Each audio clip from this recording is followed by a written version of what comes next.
ಶಾಲೆಯ ಹೆಸರು ಶ್ರೀಕೃಷ್ಣ ಶಾಲೆ ಶಂಕರನಾರಾಯಣ. ಹಿಮಗಿರಿಯ ಶೃಂಗ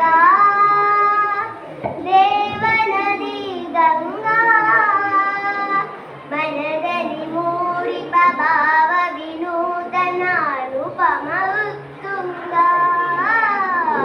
ಅನುಪಮ ಉತ್ತುಂಗ.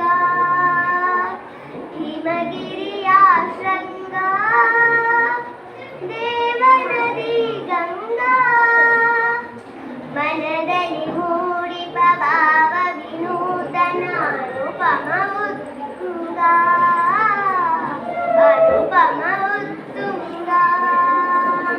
ದಿವ್ಯ ಸನಾತನ ಸಂಸ್ಕೃತಿಗೆ ವೇದ ಪುರಾಣವೇ ಸಾಕ್ಷಿಗಳು. ಹಿಂದುವಿನ ಉನ್ನತಿಯ ವನತಿಗೆ ಸಾಕ್ಷಿ ಹಿಮಾದ್ರಿಯ ಶಿಖರಗಳು. ಅಂಜುವ ಎದೆಯಲ್ಲಿ ಧೈರ್ಯದ ಪಂಜನು ಉಳಿಸುವ ಮಂಜಿನ ಮಹಲುಗಳು. ಹಿಮಗಿರಿಯ ಶೃಂಗ